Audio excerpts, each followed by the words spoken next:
Welcome to Your Business Success Podcast with your host, Hiroo Chothia, where she and her guests explore strategies of how to gain business mastery through growing your revenue as well as your personal time in order to develop a strong and sustainable business.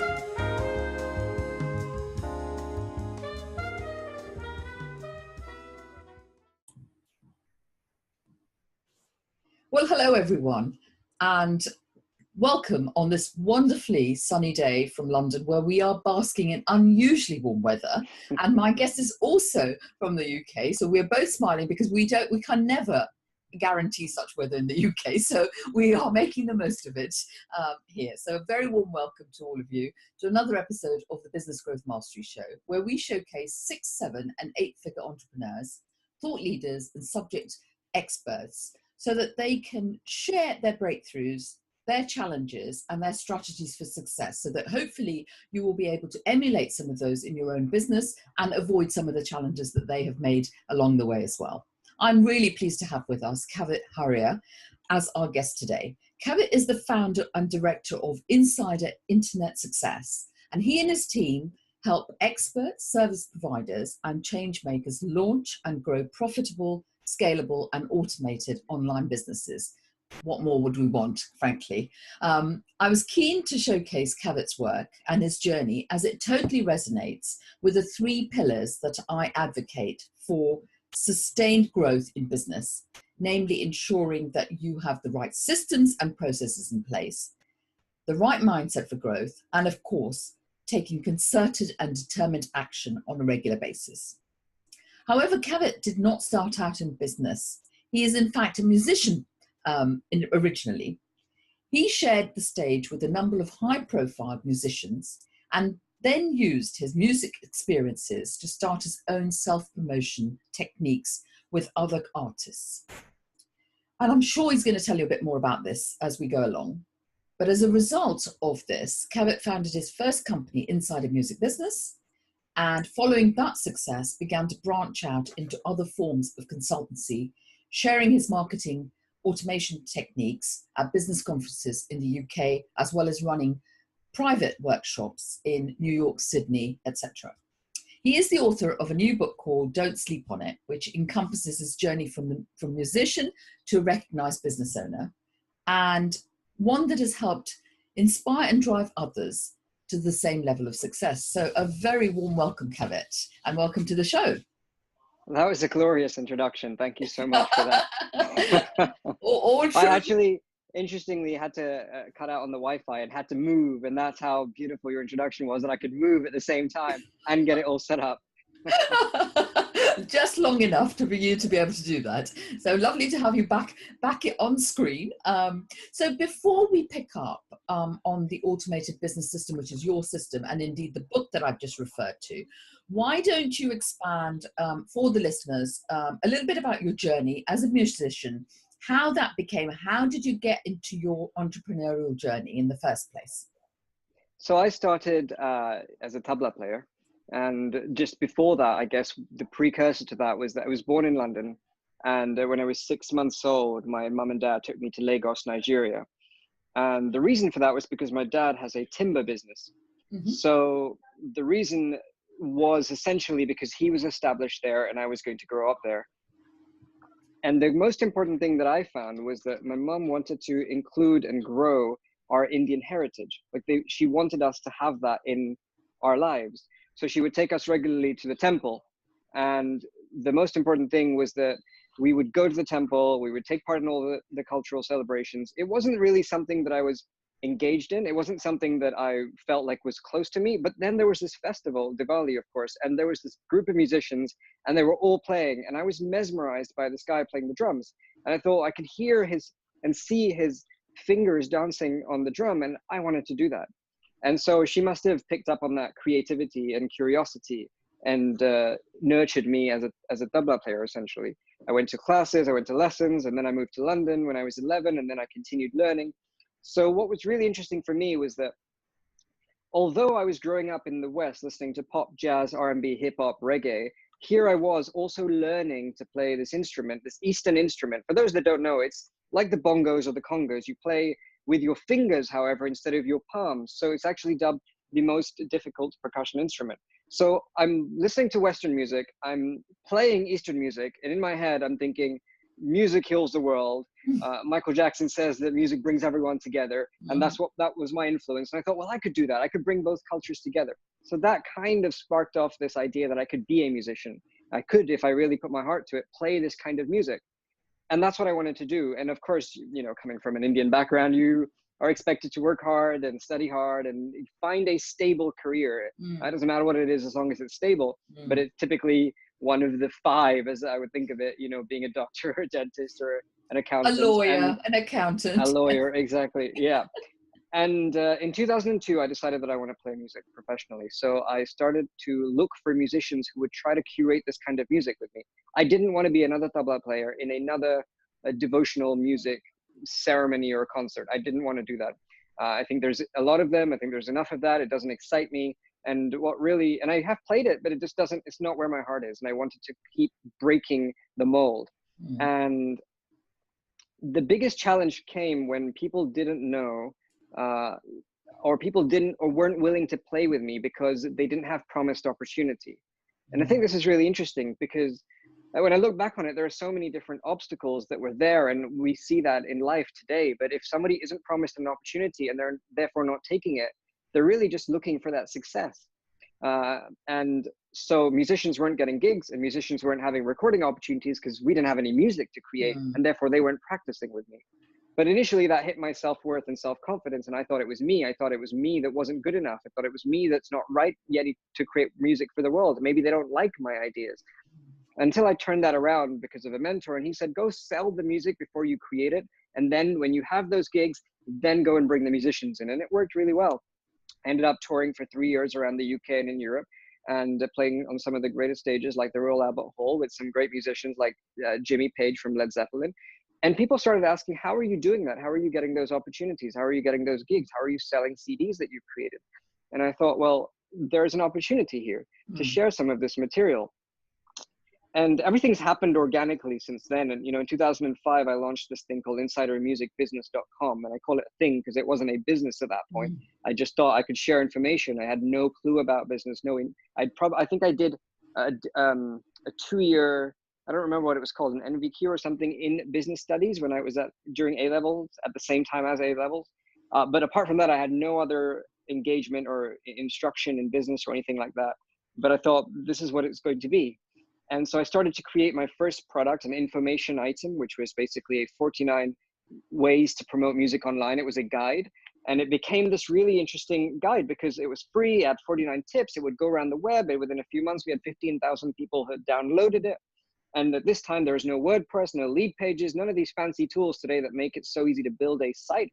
And I learned HTML coding in a software called Dreamweaver from a book called The Dummies in my local library. And it was really a great journey. I ended up working from 2005 to 2010. I ran this business that became a business, did very well, had 35 products. We had a database of 120,000 musicians. And I really made the most number of mistakes and therefore learned my craft so well with regards to online marketing because of that in that business.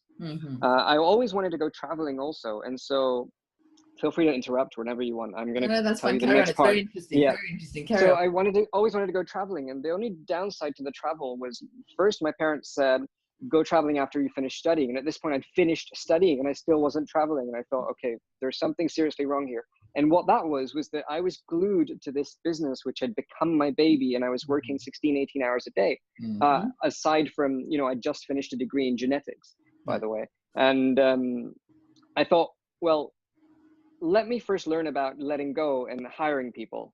I actually didn't want to learn about letting go. I wanted to learn about hiring people, but I learned about letting go in the process.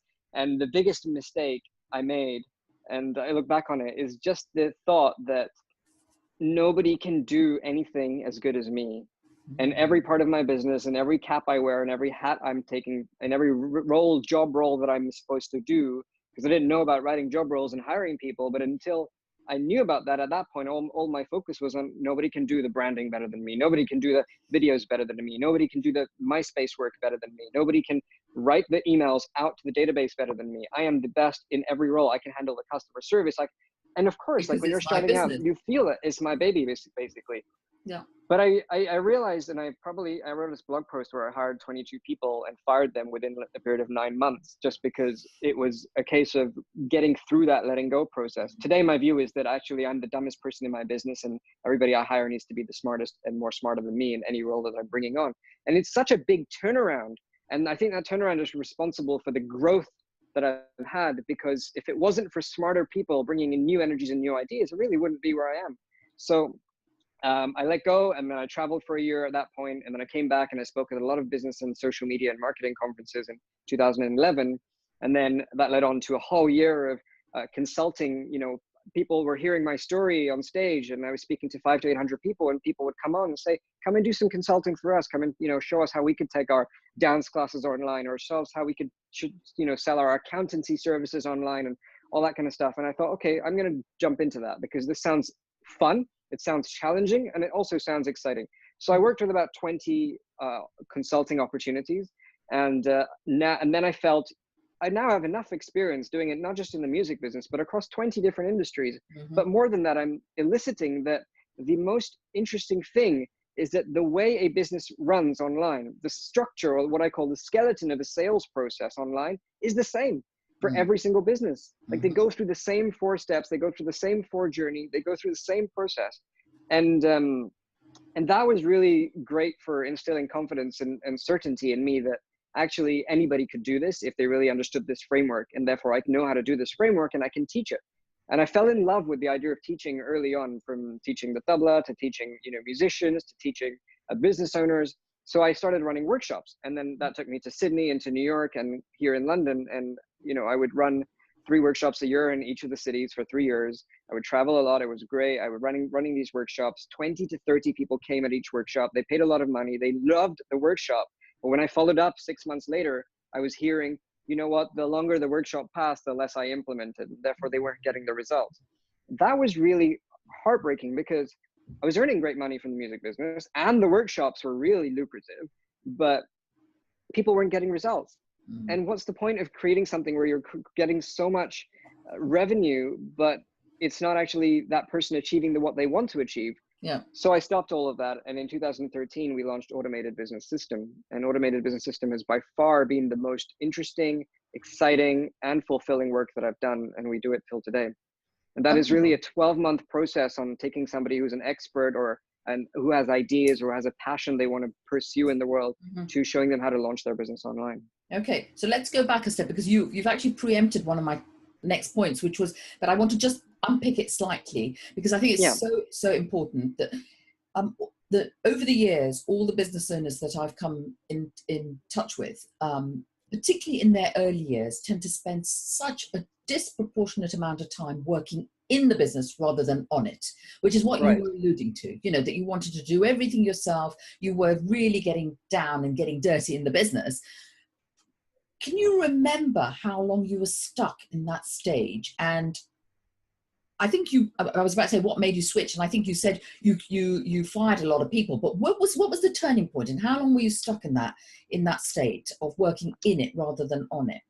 Yeah, I mean, I've read a lot of books, and of course the E-Myth by Michael Gerber, who coined the statement, I think, that work on your business, not in your business, had been really a transformative tool for my music business. I loved the way, if anyone hasn't read it, of course, I recommend the original book, The E-Myth, or The E-Myth Revisited. And it covers these 7 departments. And until I first began to think of my business as departments and having these different departments of marketing and sales, and first even knowing that marketing and sales are different, marketing and sales and, finance and operations. And until I knew that these were different, I couldn't really fine tune each one, because everything was just one big mess in my mind.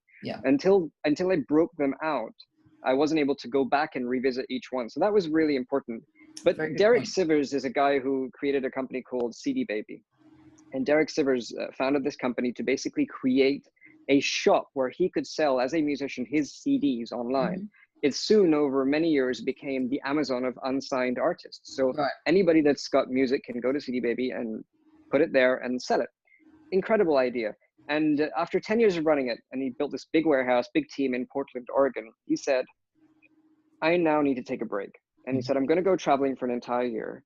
And when I come back, if I know without any contact with anyone in the company that the business has reached a point where it's generating the same amount of revenue because we've got the systems in place, then I know that I've achieved what I really wanted to create. Yeah. And that also is the true definition of an entrepreneur. And so I'm building this business, first of all, not knowing that it's a business. Then it becomes a business. Then I realize I'm an entrepreneur. And then I'm like, well, I want to be a true entrepreneur. And that's when the turning point happened, that, you know what, I've got to come out of this thing that I'm sucked into. And it was joyful. I don't want to make it sound like it wasn't. And of course, I feel so rewarded from it. But I had to move from working in it to on it in order to go to the traveling. So that was these two things, the E-Myth as well as Derek Sivers' definition of an entrepreneur turned me.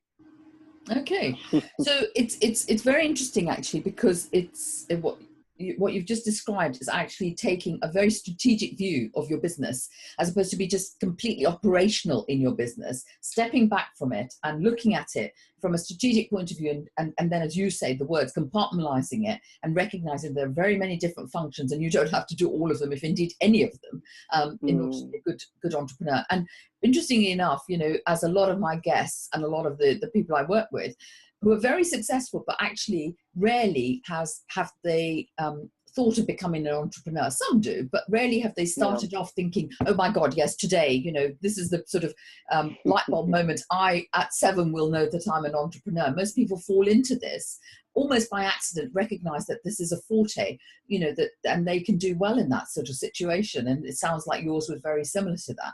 So talk us a little bit about, in terms of, you started to tell us a little bit about the automated business system itself. It's a 12-month program. What do you do with your people? And who do you target? Who's your target audience, for instance? So the people we work with are people that have ideas or interests or passions that they've shown have an effect on somebody else. So if somebody comes to you and you've helped them, you're a personal trainer, you've helped them lose weight, that's great. If somebody's come to you and you've helped them double their business, that's great. If somebody's come to you and you've coached them through an experience in life, or you feel that's your work to do, that's the kind of person. Anybody with a service or a product that is really creating some level of transformation, that's what we're looking for. When we get on the phone and talk to somebody and we decide whether they're the right people to work with or not, usually the criteria is, when you've gone out there and shared what you're doing, what is the response you're getting? What have you heard back about what you can do? Because it's very easy to sell anything actually online. I feel very confident to market absolutely anything that I'm given. But I think and I say that from a place of experience and just years and years of being at the front of what's working. But I feel like there are 2 criteria to make it work. The first is you have to have an incredibly good product, like a good thing that you're doing. And then the second is that you have to love your customers. You have to care for your customers. So the automated business system is a 12-month program. We take people through 12 months and therefore 3 stages within that 12 months. The first is called strategy, where we're really consulting and coaching that person on how do we make you different online? It's very different, I feel, online and offline. So how do we make you stand out online? What does your brand look like online? What is the product that you want to create, and how do we structure it in a way that actually when people purchase it, they complete it? Most people buy books and leave them on the shelf after reading a few pages. Most people do that with product online. Yeah, exactly.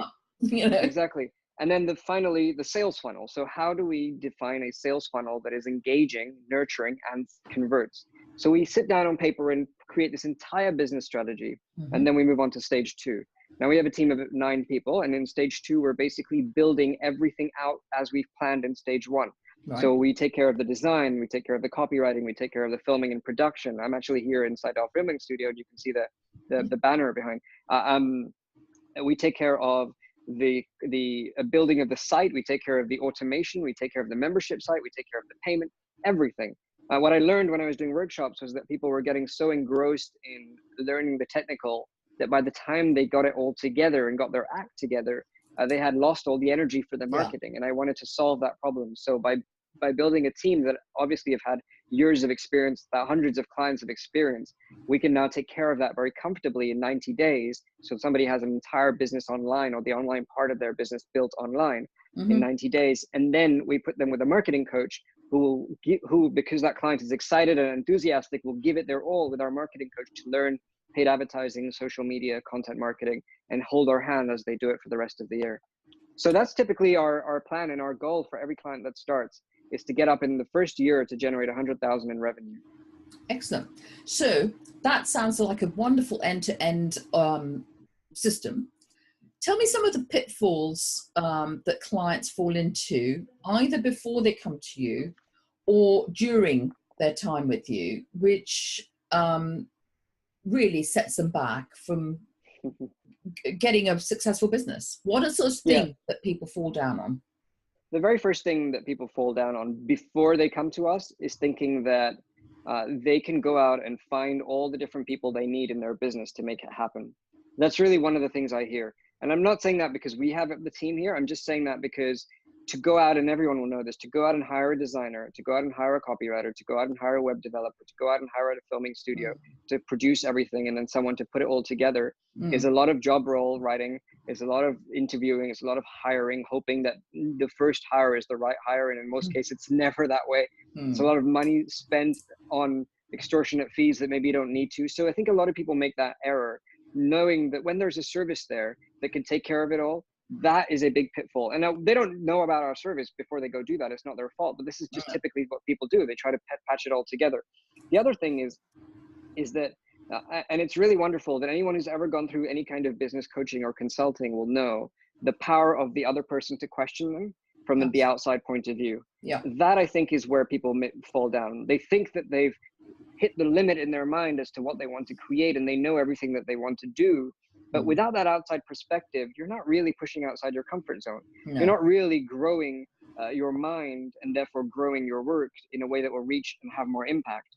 So that's really one thing that I think I hear when I'm speaking to people, that they think that they've got this incredible idea and they've created this brilliant sales funnel, and I'll say something just because of experience, and they'll be like, I never thought about that. But for me, it was so obvious because they needed that in their industry. They needed that in their business. Yeah. And so it's that would be a few things. Perspective, slightly removed from that process, and an experienced one, that's going to get that sort of response. Yeah. So that would be before. And then during, some of the pitfalls that people have, the biggest pitfall that people have is consistency. Let's just hit the nail on the head. Like, the reason that somebody is not reaching the goal they want to reach, or being as successful as they want to be, or achieving the type of marketing and sales they want to achieve, is one, they're not in love with their clients, and two, they're not consistently sharing the message. These are the two most important things. Why might they, I know what you mean, but let's unpick that side. Why might they not be in love with their clients? Most people will go through the practice of intellectually trying to understand who they want to target. So I want to target a male who's between 30 to 55, and he's, in a corporate career, he's earning 6 figures. I know this level of detail, this factual level of detail. I don't know at the emotional level who my customer is. So I know from my mind that I want to target musicians, or I want to target, small businesses if I'm an accountancy firm, and I want businesses who have, 5 or more employees and are making $1 million plus, whatever.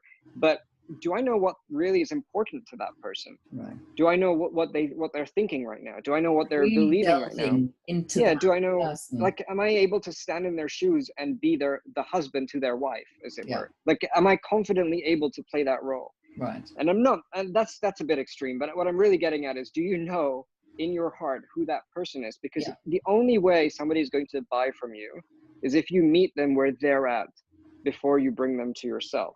Like, you can't say, oh, I run accountancy services, come and find me, because everyone else is doing that. So the only way to set yourself out as an advantage is to go to that person, meet them where they are because you know them, and then bring them back to you. So not only that's what I mean by loving. Differentiator. Sorry to interrupt you. Not only creating a differentiator, but being very, very clear about where they are and where they want to be, because you understand much more than just the superficial level. Exactly. Of the individual. And I often say that if somebody's saying, I'm doing marketing, I'm not getting enough sales, the reason typically you want to go and look back at is that you're not loving your clients enough. You're not, and what that really means is you're not tuning into who they are. You're not tuning into where they are. And therefore you're not able to meet them, at the point at which they're at. Excellent. Okay. Well, sorry, I don't know whether there was something more you wanted to say, because I was just going to touch on the consistency part. Please. Because I think that's really important. Absolutely, I feel like vital.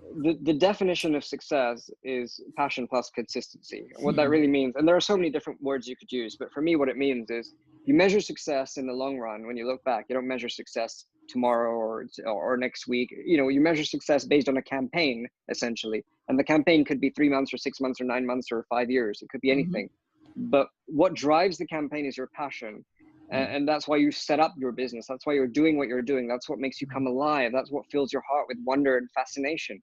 But the only way you're going to reach a result and therefore reach the mass or expose your brand is if you're daily, weekly, fortnightly putting into action something that's going to help you get there. Absolutely. You know, and the only way that happens is through consistency. Well, passion is absolutely vital, no question, but it's not going to pay the mortgage. You know, it's as simple as that. You've really got to put in that effort and energy, and it's got to be structured effort and energy. It's no, you know, that only then will you get the success, which is what you're saying. Absolutely, totally agree with you. Okay, let's explode some objections.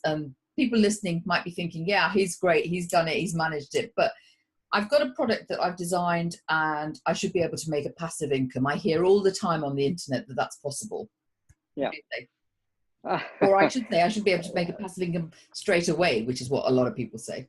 Yeah, well, I don't even know if this whole passive income thing exists because like my service is called Automated Business System. We say that there are 4 parts that you want to build in your business. First, you build the lead generation, which is how do you get people to you. Then you build the lead capture, which is how do you collect their information. Then you build lead nurturing, which is what do you need to tell people on a regular basis in order to then build a relationship with you. And then lead conversion is how you close the sale. Now, I say, and we say in our marketing, that lead capture, lead nurturing, and lead conversion, the 3 stages, are fully automated. You can build a website that captures people. You can build an email structure that converts and nurtures people. And then you can run a sales process that is automatic. But you can never really automate lead generation. That's why passive income, it doesn't work. Because lead generation, whether you're doing paid advertising, you need to pay an agent to run the advertising campaign, or you do it yourself. And he needs to, or she needs to be on it, tweaking it every single day, every single week, every single fortnight. If you're out there trying to build a business, it's practically impossible now online to build a business without building a brand on social media, because that's where you connect human to human. Absolutely. And we live in a world where you're selling. Yeah. Well, we're selling to humans. We're not selling to robots. And if we're selling to humans, it goes back to that point that we've got to really understand who they are. And the only way to do that and to reach them is where they're at, which is on social media. So I don't think passive income as such is possible. I think you can build an entire business that takes away a huge amount of work, so you can focus your energy on the marketing. And as I've said, like, success is not measured now or next week. And therefore, when you're creating a product and you're saying right now, I want to turn this into a passive income, I think that you've got to really realize that, one, yes, there's every idea that has ever existed or that you want to create is always online. Unless you're Elon Musk, you're not really coming out with new novel ideas, really. But there is room for you because no one's ever done you. So just play the longer game. Be ready to work every single day to create a video, to create a post, to create an image, to share something that demonstrates your value. And over the years, you're going to find that you'll build an audience that is going to serve you for the rest of your life. So, and the point that, absolutely valid points there, but the point also about, you know, that you made very much earlier as you were talking, that actually, even if you believed that you had a product or a service that was going to give you passive income, the point is that unless you really know your clients, unless they know you and trust you, they're not going to buy from you. You know, however good a product, they're not going to know about you enough to trust you to be able to buy something. So you have still got to invest that time and effort that you're referring to. Exactly. To get the sales. And that all of that fits into the nurturing element, because nurturing is where you're really building a relationship, whether you do it by phone or by email or by social media or by text messages or in person. The only purpose of nurturing is to get someone to know, like, and trust you. And if you're not willing to put yourself out there regularly with your material and your content, they're not going to trust you. That's why a lot of people say, how do I make money? They're not even going to know you. Exactly. A lot of people say, how do I make money from social media? You do not make money from social media. You do not make money from putting out blog posts. You do not make money from creating videos on YouTube. But you have to do them because that's how people will get to know, like, and trust you. I've seen incredible studies showing, and even with our clients, showing that if somebody just does paid advertising, hoping to generate sales, they will generate sales, but they will get a lesser conversion rate and therefore a more higher cost per conversion, which means it costs more to get a client. than if they did the advertising supplemented with their entire social media content strategy. Because what people are doing is they're going to your ads page, they're deciding not to buy because they don't know who you are. And that's if you don't have the social. But when you do have the social and the content, people are going to the ads page, they're hopping over to your social media, they're looking at it, they see you're a real person, they see you're adding value, and then they go back and say, yes, I am going to buy because I see you, I trust you. And hopefully if you've targeted those adverts as well, then you're resonating because you know your audience, you know, so that your point really get to know them, you know, step into their shoes. Absolutely. And then the whole thing comes together. Another one that, you know, I hear quite a lot, I put a lot of time into delivering my, or designing and delivering my products and services, as I believe this will help me grow my business. So they are deep into sort of design and delivery without much more. How can they leverage their business if that's the case? Yeah, it's very difficult. And I would say, you know, you asked me about pitfalls earlier. One of the biggest, another big pitfall that people have when they're starting out is that they feel they've maximized their audience because of what they're doing. And obviously, you know, anybody who starts marketing is it's going to be an exponential growth curve, which means it's going to start slow and then it's going to ramp up as you grow. And it's going to then very quickly snowball into something amazing. But when you start out, you want to very quickly put all your energy and time into making your first product, if that's what you're doing when you've got an audience. But your first product can last you years. Like your first product can be the thing that you're selling for years. For the last 4 years in this particular business, we haven't sold anything else but automated business system. It is the work that we've been doing. I haven't felt tired about it. I have definitely always felt I should sell something else. I should sell at a different price point. I should increase the value. I definitely have battled with that. But I've realized, and this is the key, you're never done marketing. You're never, ever done marketing. Marketing is about transferring the passion that you have about your product and service to the other person. So unless you feel you've finished transferring passion about what you're doing, you're not ready to create the next product. And if you feel like you've transferred passion, you really shouldn't be selling that product anymore. So I think that there is so much room to keep selling your work. There's so much room to keep sharing the same work if it's producing results. If it's not producing results, that's when you move on to the next thing. Well, that's the other thing is that the key. Yeah, exactly. That's the thing. If the work you're selling, when it's not giving you the results or others' results, then, you know, exactly. It's not if the work you're selling right now, if the product you're selling right now is still producing a result, it's time to keep selling it. If the product right now, people are buying so quickly, so easily, it's time to raise the prices. These are the things to look at. These are the things to think about. The only time you think about creating another product is if you were doing all of your marketing and you're going all out and you can't do anything else with that, and you have other people to help create the product. But if you're going to swap marketing for product creation, that really is a recipe for quick failure. Well, then you're letting go of your cash flow, aren't you? Effectively. Well, that's what I mean. Exactly. Yeah. So, exactly. And when you have no cash flow, you have no business. Absolutely. As you know. Absolutely. Okay. So let's change tack slightly at this point. Yeah. I want to talk to you about Kavit now and your challenges and all of that you've had to endure, because this is what the listeners can learn from, hopefully, and really understand your journey to where you've got to now. So I want you to describe, if you would, some challenges that you've faced in your journey so far, and how you overcame those anxieties. I was about to answer, and then you said anxieties. So are you asking about challenges? But either, both, okay. You know, whichever. Yeah, sure. So the very first challenge would probably be the self-confidence I faced when musicians weren't willing to practice with me. That was really interesting and really tough. And a lot of people face this fear in their business around maybe I'm not good enough, maybe the product isn't ready yet, maybe it's not perfect yet, maybe my videos I'm not happy with my videos, they're not good enough, when the studio's telling you that this is really good. I'm not sure whether I can be willing to do a video on Instagram every day. What will my friends think? What will my family think? What will these people, like, there's all this constant mind mess, and I've been through it. This is why I'm sharing it. Like, I know that this entire thing of when 5 musicians, and literally just 5 musicians, said no to me, I started to doubt myself. But like, we live in a world with 7 billion people, and I'm being able to allow myself to be controlled by just 5 people. Didn't make sense. And the thing about fear is that it really is this overwhelming umbrella of a word which really means nothing, because they're just individual thoughts. And we're calling all these individual loose ideas and loose thoughts fear. That's how we're labeling it. And I think about it as, you know, the fact that if you don't, I read a book, it's called The Four Agreements, or an amazing book. This book has really helped me in my life. And it talks about, What is it called? the author Four is Agreements? The Four Agreements, and the Okay. author is Don Miguel. Okay. And he talks about these different agreements that we can make with life and ourselves. And the second agreement is called don't make assumptions. Don't make assumptions.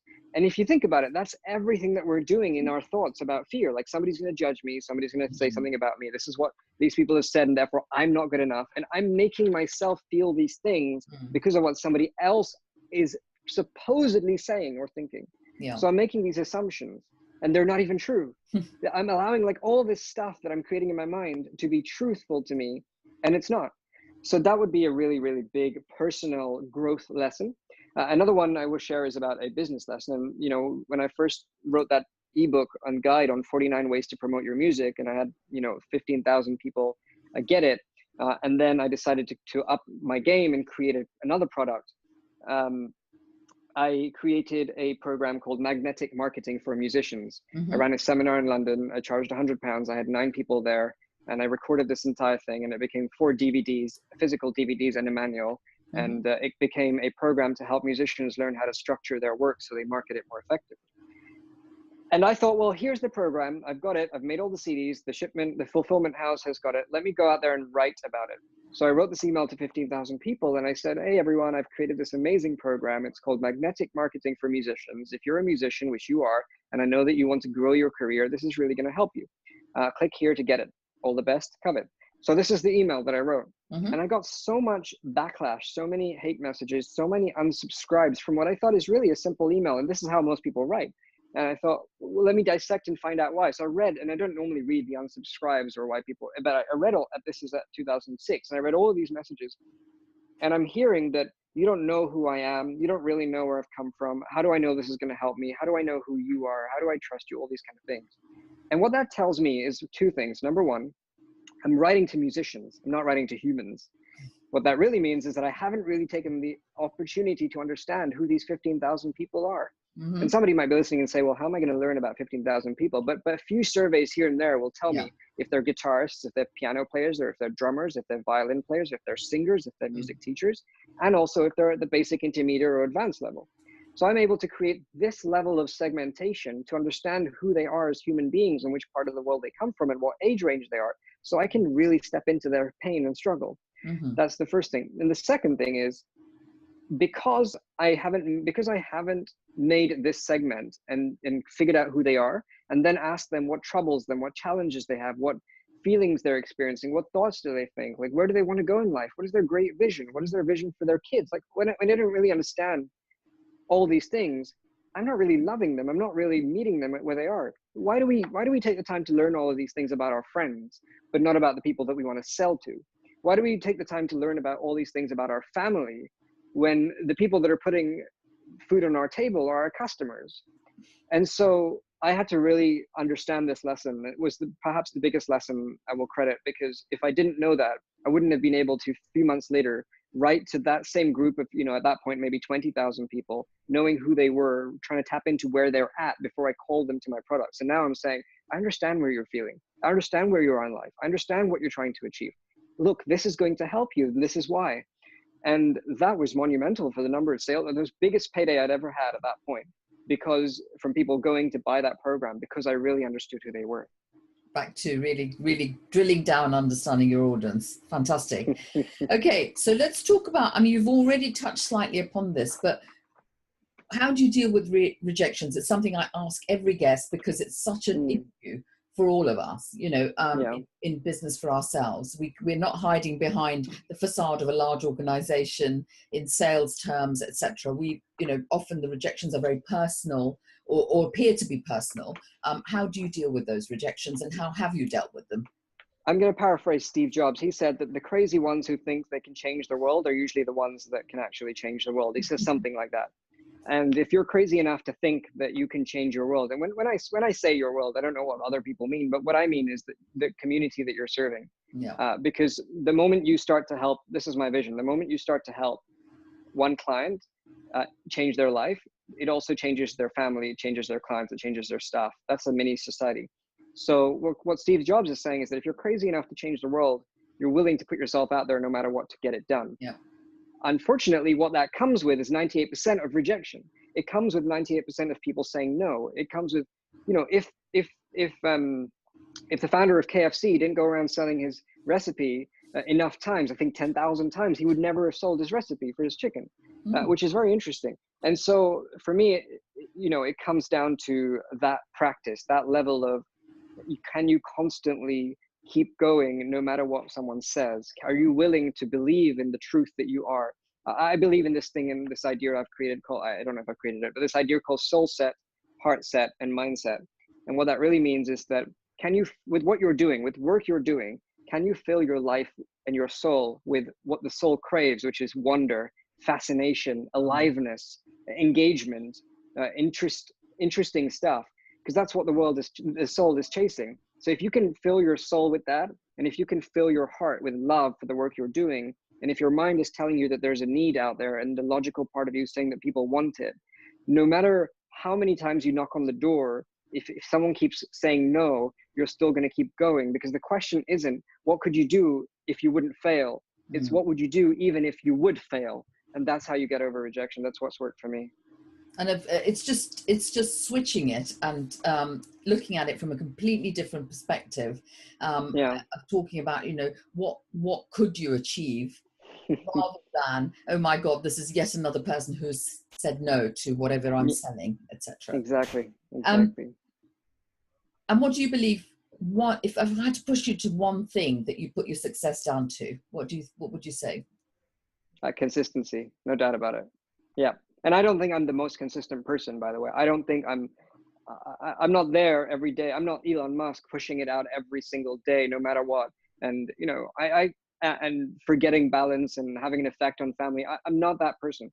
But if it wasn't for consistent action, I don't think I would be here right now. Great answer. Sits very well with our message. Okay, so as we approach towards the end of the interview, I want to just highlight some of the takeaways that I've got from this interview for our leaders that I was sort of jotting down as you were talking.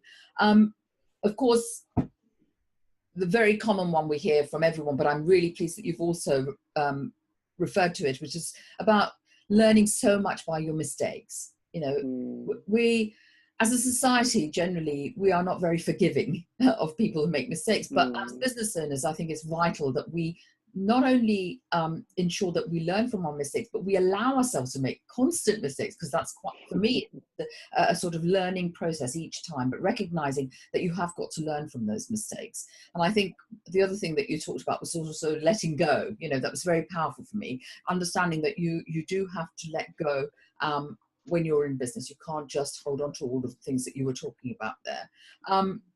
And loving your clients, tuning into them, you know, stepping into their shoes, such an important aspect of growth. And your wonderful term of passion and consistency equaling success, you know, are sort of some of the takeaways. I've got lots written down here, but those are some of the takeaways from this process. So we've made a number of references to Kavit's book. And for those of you who missed it when I mentioned it the first time around, this is called Don't Sleep on It, which is just launched. It's a fantastic book. I've been fortunate enough to be sent an advance copy.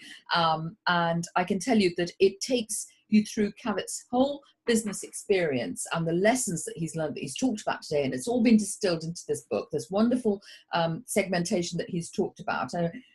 Full of wonderful practical tips, not just a sort of almost a memoir of his findings, which is what we want. You know, we want practical tips that we can then translate into our own business.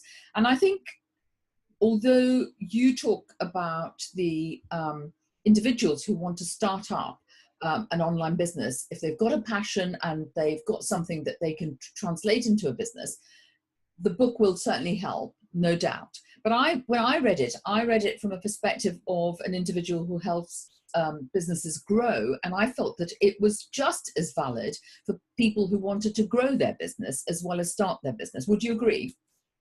Oh yeah, 100%. I think the majority of people are going to be people that have passion. It doesn't matter whether they're a startup or already established. And I think that the first introduction really pushes the person, even if they're established, to question whether they're committed. And then once they say yes, then it shows them an entire process on how to actually build it out. Absolutely. So if you're interested in exploring a bit more about all of the things that Kavit has talked about today, if you want to grow your business with using that structured process that he's referred to, the book, as I said, is called Don't Sleep On It, and you can get a copy of it at don'tsleeponitbook.com. Couldn't be more simpler. Don't sleep on it book.com. And of course, we'll include that in the show notes as well.